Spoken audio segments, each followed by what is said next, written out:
Hey guys, I'm just about to jump in a game now. Let's have a look. Here we go. I'm in. Played a few games in the chess club last night. I won 3 out of 4, and from playing that, it just made me realise how much I need to learn and how much more I need to get in my solid in my games. But before we move on, I wanted to just quickly mention there's a channel I need you guys to check out. He's a very strong player. He's a FIDE master. His channel is Zibbit. Zibbit videos. He's on YouTube. I've put the link here. So please go and check him out. He's a very good player. He's got some very instructive videos. He plays some strong blitz chess. He even plays against Grandmaster Hikaru Nakamura, the American Grandmaster, or one of the American Grandmasters, and to be honest, he's definitely worth checking out because he does another series on pattern recognition, and I strongly suggest you check this out. There was, I think it was a famous Russian Grandmaster who said you needed to learn something like, or remember 50,000 patterns before being sort of within the realms of Grandmaster. How true this is, I'm not sure, but it's certainly something to take on board. So anyway, yeah, go and check out Zibbit. Please like and subscribe his videos also. He's a great player, and I'm sure you'll get a lot out of that. So yeah, okay. So back to this game. Let's see. Maybe this is a bit too quick as I was chatting away. So we're gonna play. Can I play the immediate c5 here? Maybe I just go knight here first. I'm not too bothered if he kicks, because I will take this knight off. I don't want to waste time with this move. Okay, then we're going to go c5 here.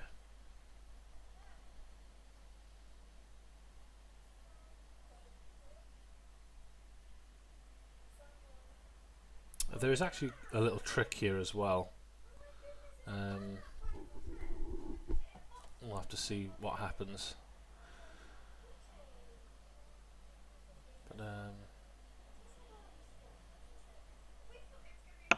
it's a way to stop pawn structure from being destroyed. I'll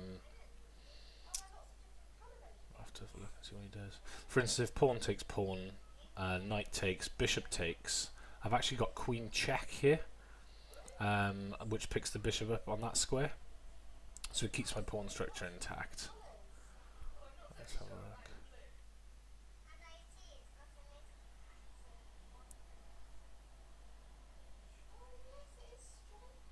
I'll go here. I know there's pressure on this pawn,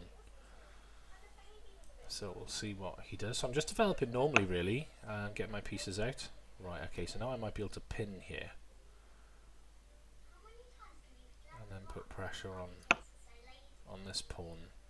So if you notice, that came out just to defend the pawn, and once you put pressure on it by pinning this to the king, he's going to get a little bit of a hard time defending it. I mean, if he brings the bishop back, you can probably just take on here. Right, okay. I think we'll castle kingside. I expect he'll castle. So who is this guy? Sivaji 89 to 1895. Okay. So what we could do is swap this pawn for a centre pawn. I think we'll do that.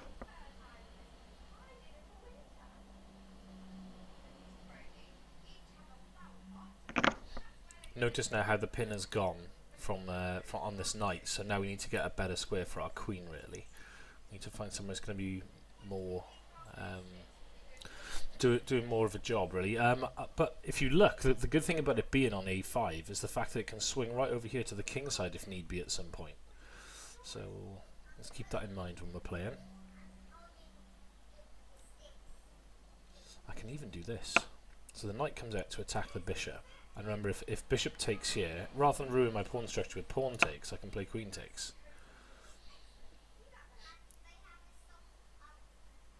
If he moves the bishop away from here somewhere, then I can take this pawn. So really, his only real move... Okay, taking is okay.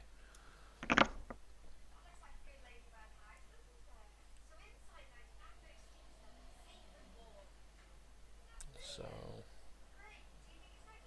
good thing as well, once you've got your queen developed like this, I mean, he hasn't got his queen developed yet, is the fact that when things move, like for instance the knight may move away, for instance he might want to go knight e2 to push f4 or something like that, then all of a sudden b2 is dropping. Also, if he just plays f4 straight away, I might even have just queen here, queen d4 check. Yeah, there you go. So I was looking at this, queen d4 check, king steps over, my queen is nicely centralized here.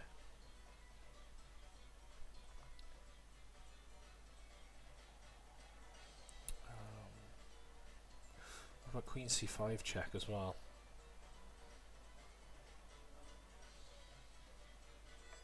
I prefer queen c5 check, and the reason why I prefer it is the fact that when this knight moves away, then I can bring my bishop in here, and all of a sudden I've got a queen on c5, and my bishop will then come up to d4, so I've got this nice battery going on.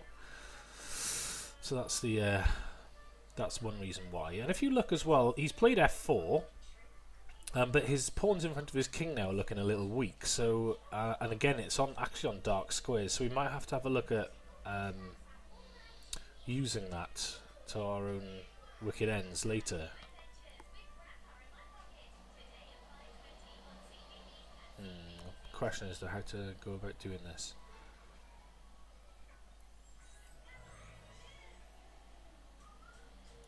I'll go here for check for one move.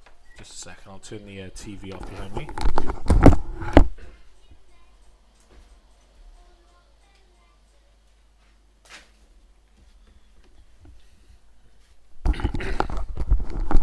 Okay. Right, so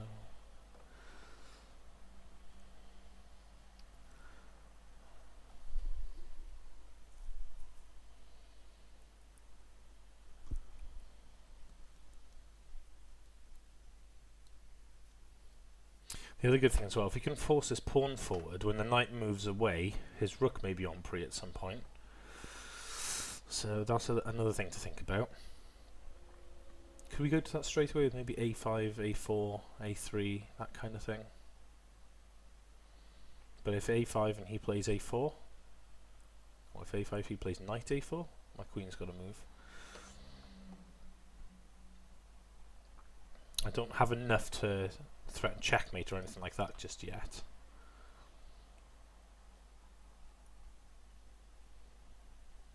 But what I do have is a cheeky little move, maybe knight here. If knight takes pawn, rook takes, and then bishop here, pinning the rook to the king.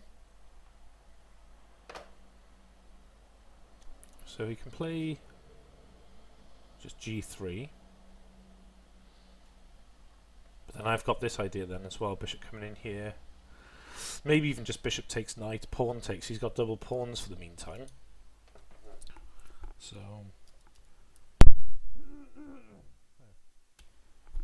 sorry about that. So let's see what he does here. G3. Maybe I can put pressure on with maybe queen here, looking at checking over here or something. That's another possibility.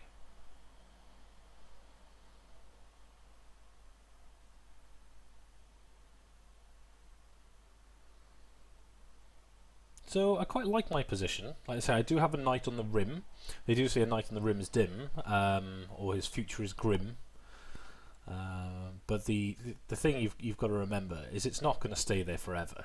You know, he's not going to go there for the rest of the game and just stay there. He's going to actually jump into action. He's got a little bit of pressure here as well on this square. Yeah, we thought he may do that. So now queen in here. Rook over. Queen here. Check.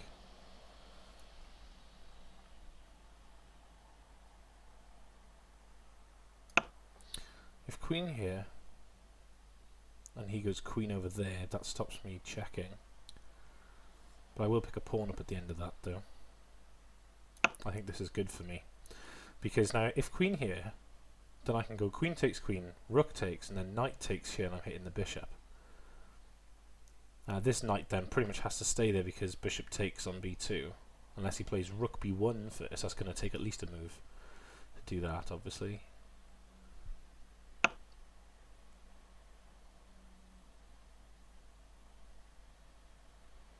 Yeah, I didn't think of that actually.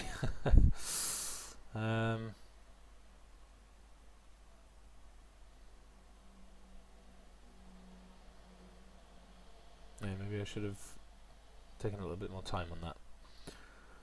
Okay, so queen here.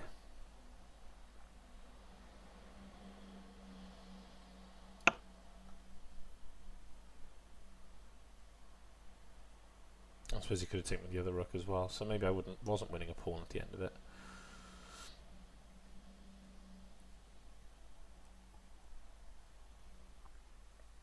Good thing is if he moves the pawn forward now, I can take this rook. So although he thinks he's defending with the queen, I've actually got a bishop here that will pick up the queen afterwards again on there.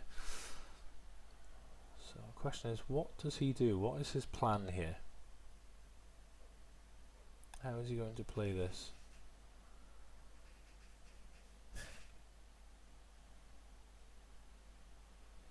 And my queen as well hasn't got a great amount of squares to move to.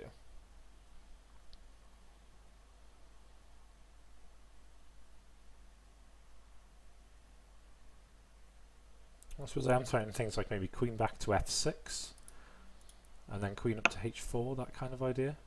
Okay, so he's looking after that. So that queen f6,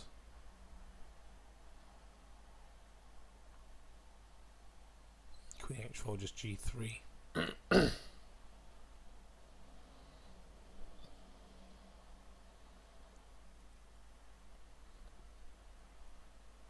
Okay, so there's no real clear way I can see to win anything in this position. Not immediately, at least. So maybe I've got to start pushing these centre pawns forward. Pushing maybe f5 or pushing these centre pawns up and creating some weaknesses here. If you look as well, he's done a great job of putting all his pieces pretty much on light squares. So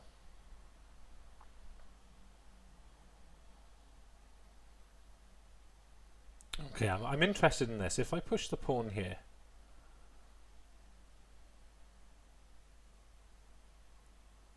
to e5 and pawn takes pawn, bishop takes is check. King will step back to h1, and I might have knight check.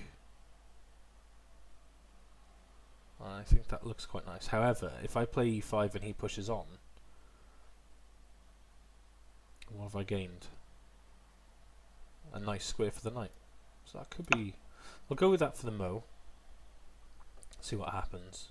So remember, if pawn takes, then bishop takes check. So don't stop calculating now. Have a little look further. The king can't come to g1 because of my queen, so he has to go to h1. And then if we jump in knight here on g3, that's check as well. But you may say it's been attacked by the rook, but if you remember, we've got a bishop that's pointing down here supporting the knight. So either he gives up the rook for a piece, so he loses the exchange, or we're then threatening discovered checks. So after knight there, maybe we can play something like knight takes pawn check. Or very similar.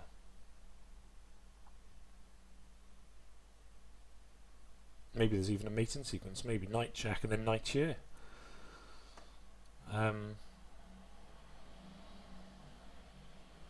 He steps down. I don't know, maybe there's something there. There's something more than I've seen, but he's taken a bit of time on this, so I expect he's calculating this as well. So let's have a look at his pieces as well. I mean, what's this knight doing? But equally, he could argue, what's this knight doing? I'm a lot closer to his king, though. I'd much rather have a knight here on the rim, right next to his king, than have a knight that's away from any sort of action. Because if we just look at the board, sort of take a step back and look at it objectively, I guess, all the action is happening here and on the king side. So a knight being right the way over there and on the rim surely can't be great for the moment, unless he can spring into action and really do something special. So knight here gives me a nice square for the knight.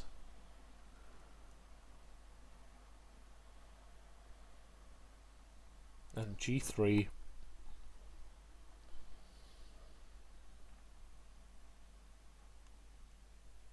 Well, maybe I can just jump outside the pawn chain now with that. Bishop here and then bishop up.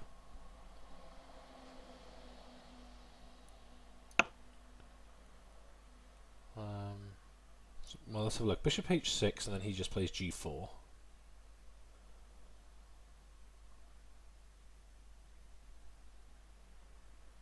I'm sure that's good though. I'm sure that's good. So bishop h6. If he plays g4, which I think would be normal.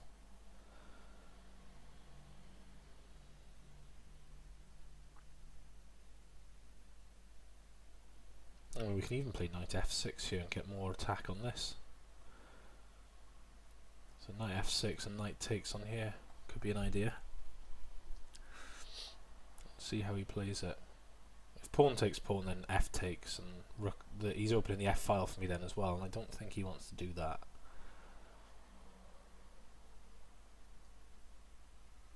It certainly is a great game. I'm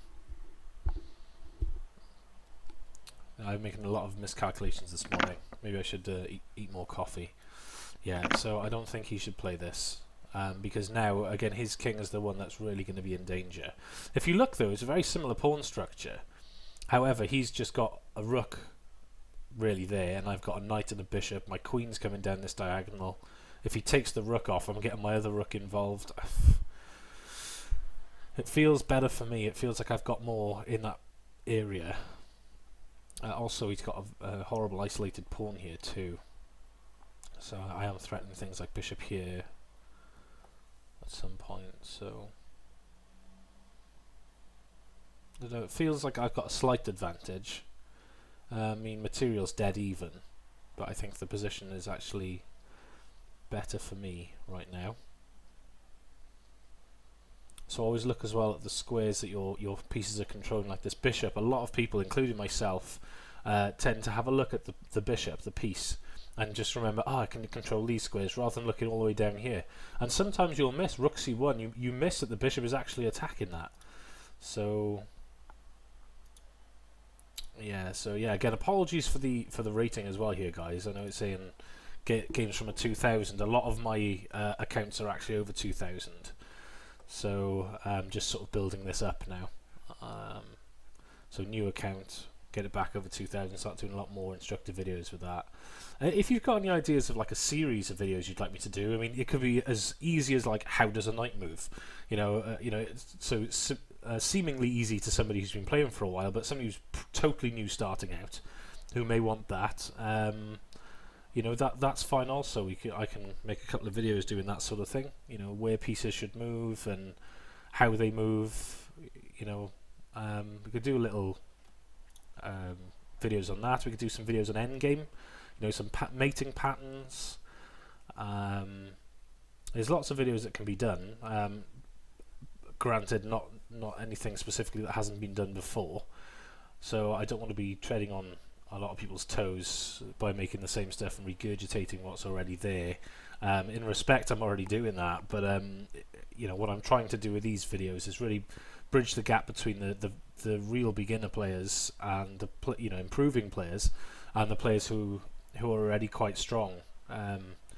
So I want to sort of bridge the gap between the two. I mean, after you sort of hit around the 1900 mark, I guess, or 2000, you don't really want to be watching too much of this, because you'll know at least as much as I do about the game of chess. So again, I suggest you follow Zibbit, who is definitely the next level, at least the next level up from me. So yeah, if you do have any ideas about that, or what I could make for you, please go ahead. Put a message on my Facebook if you need to, or on Twitter. I've got stuff pretty much everywhere now. I think I'm on Pinterest, LinkedIn. Send me messages, ask me what you want me to do, and I'll give that a go. Right, okay. So King H1. This is like what they call a prophylactic move. He's getting out of the way of any checks, anything nasty that might happen over here. But I can still play bishop here with the idea of knight check.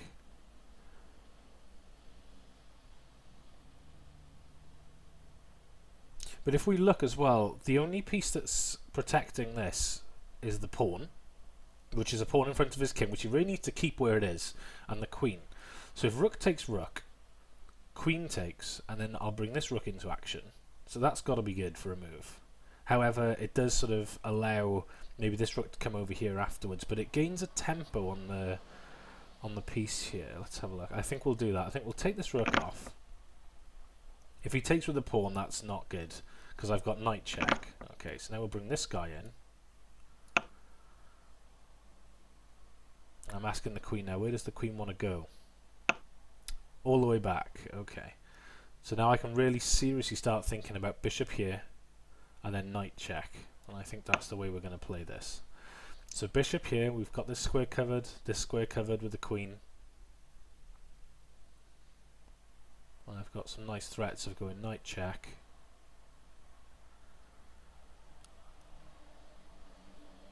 King steps up. Knight takes the pawn, which is then discovered check. King goes back. And I might have the seesaw effect. They call it a seesaw effect, where where the king is now, he can't move at all. No square. So if I go knight check and he moves, and I go knight takes pawn, it's a discovered check on the king. Okay. Is this working? I don't know. I'll have to calculate this. I don't think he could move these pawns really easily in front of his king, because when we got this rook on the f-file as well, we might want to make use of here. The question is how to do it. Queen here. If queen goes to f2, I'm threatening mate on h2.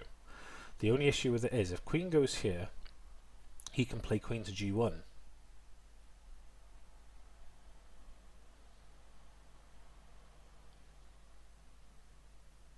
Queen here, queen g1, knight check. Ooh, that could be quite dangerous as well, couldn't it? So let's have a look. Queen f2, queen g1, knight to g3 is check. And remember, my queen's on the second rank, so he can't step the king up. So I think this is, he has to take with the queen, and then it's mate in 2 with bishop takes and then queen over mate. So that's a nice little sequence to find. Again, you have to calculate it all, but I don't see another way out of this. He's pretty much forced to play queen g1. Then after knight check on g3, the king can't step up, so he's forced to take, otherwise it's mate. So that's a nice little game there, actually. Let's run that move 24. I always seem to click on move 24. I don't know what it is. Maybe it's maybe it should be one of my lottery numbers or something.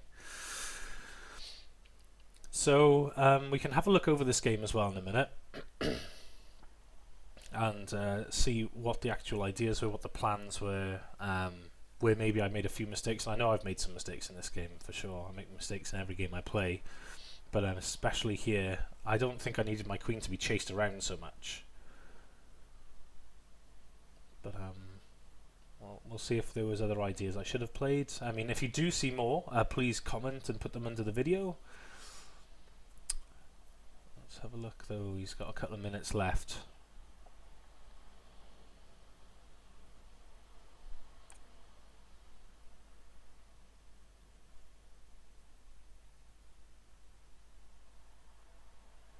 So we'll see.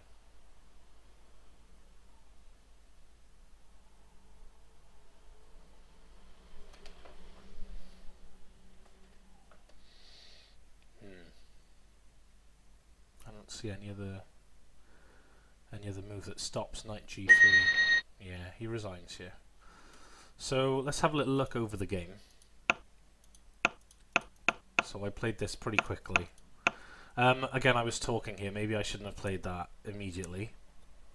But it's not a bad move. It develops a piece. The only thing is, it does give up the bishop pair early on. But I'm still, getting some good development. I've got a stakehold in the centre now as well. So I've got a pawn up there early. And I remember reading some, I think it was in a book called Pirc Alert a while ago, where basically if you can get this c pawn up, I mean, please correct me if I'm wrong. If you can get the C pawn up rather than the E pawn up, black will have an easier game. So I think that's why I went for it. The other reason is, of course, I don't really want to block this bishop in. So I know I have had a lot of games where if I've managed to get c5 in, it actually has become easier to play for myself. Just with the simple fact, if pawn takes pawn, bishop takes on here, and it gets very tricky. So, okay, so queen here. Again, once all this happens, I think I was mentioning the fact, I think it was just before this, was it? No, it was after this. I'll show you the tactic again now. So he's developing normally. This is good. This is good development by him. We need to castle, which we do.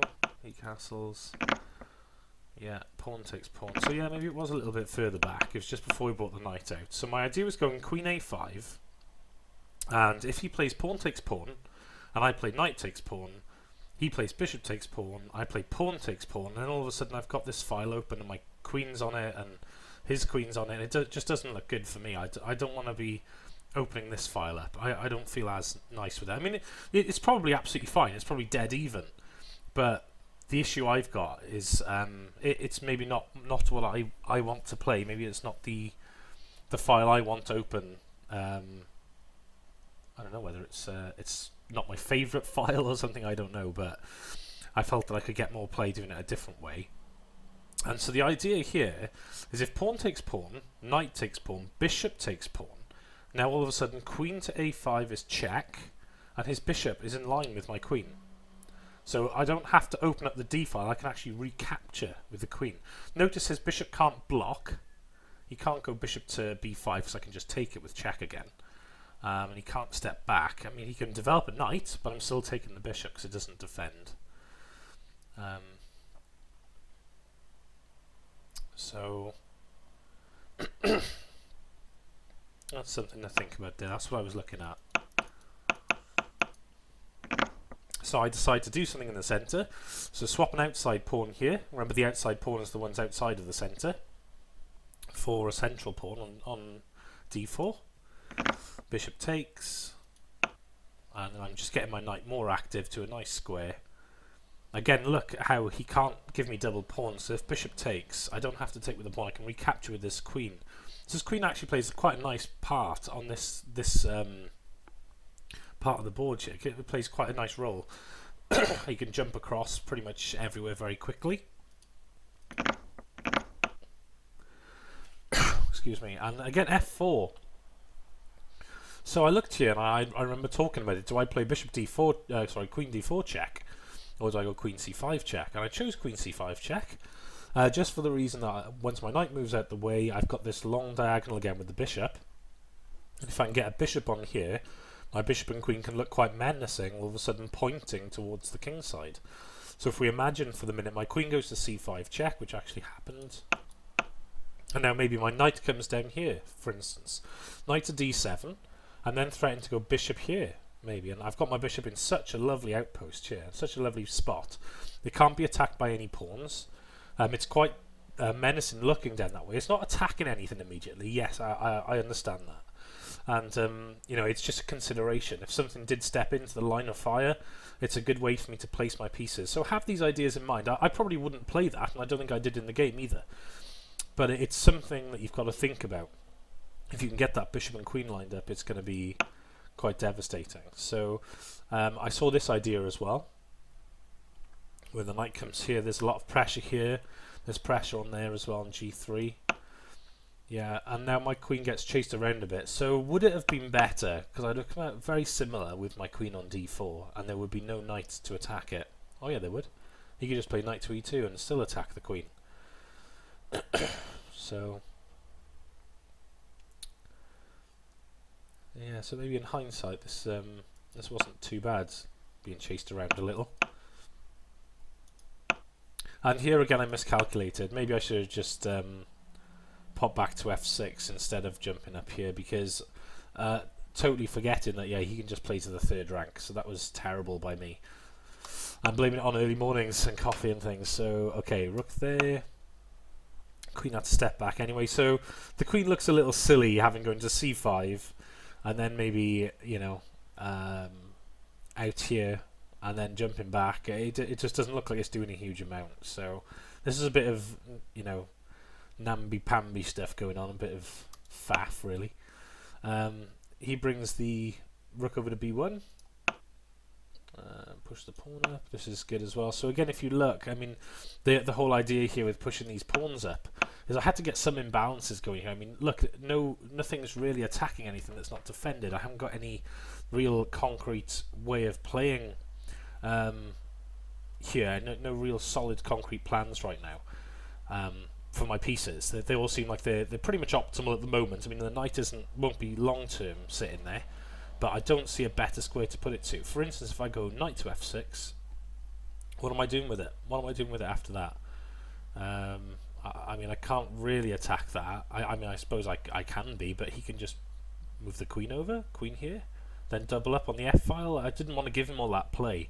So the one thing that we haven't done is really pushed in the centre. Again, if you look at pushing the queenside pawns, there's nothing there. I can't really gain anything. If I push b5, pawn takes, and then I can take the knight. But to be honest, I don't think he's going to fall for that. Being at the rating he is, and he has spent a lot of time thinking in the game as well. So you do find, I mean, if you look at the game was a lot closer this game, because he spent a lot of time on his clock, and I tend to do that as well. I tend to spend a lot of my time. I don't really understand why people don't do it, because I feel that that's where a lot of games are lost if you don't use the time. So it's all of, you know, I have played 15-minute games before where I've taken something like 10 or 11 minutes to make all my moves, and they've only taken a minute or two. And you think, well, they're playing blitz against me playing longer games. So either they're very, very strong and they can play at this kind of rating, you know, they might be a 2500 or something, playing like a 1700 in 1 minute bullet. But I'm pretty sure I've got time to think about everything by using it rather than not. So anyway, enough of that. E5. He pushes on, and again here I saw knight f6 to attack there, but instead I chose this plan, bishop h6, because again this square is quite weak. Again, if he plays g3, I can still play knight f6, and that was the idea. So the whole thing was, my bishop doesn't look good here on g6. Oh, sorry, on g7. It's just looking at my pawn. Now he's blocked it off, so there's no chance of it opening up anymore. So get that to a good square straight away. And now he's just helping me by taking this pawn. I'll take back with the f pawn, and remember, I'm the guy with all the pieces over here, so he doesn't want to do that just yet. He wants to get his pieces over first before he actually starts opening things up. So yeah, decide to trade down, get a nice tempi, so get all my pieces playing in the game. And he almost made this move immediately. I think he should have taken a little bit more time. I think he could have just gone maybe to, he didn't have to be so brash and play all the way back. I think he probably should just play queen to e2, because then he can go rook over to f1 and maybe get some pressure away there. He also needs to get knight c3 and knight to e2 as well at some point, but none of that happened, and this kind of helped me now.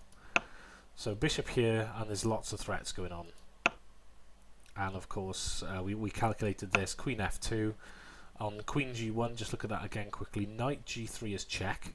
The king can't move anyway, so the queen is now forced to take, otherwise it's checkmate. So the queen takes, bishop takes.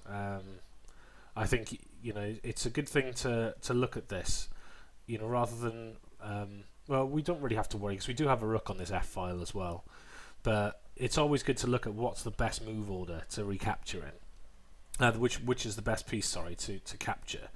For instance, if knight check, queen takes here, the king then still can't move anywhere, actually. So I think he's not doing too bad. Can he get something back, though, is the question. Can he get like a bishop back or the rook over or something like that to defend for a move? He can't in this situation, but it's always something to look for, which is why I wanted to recapture with the bishop. The king still can't move anywhere, and then it's just mating. So, you know, it's all about getting all your pieces involved if you can. Yeah, so I mean, if you do have any comments or questions on this game or anything else on the channel, please like, subscribe and post it below. There we are, guys. Well, until next time, see you soon.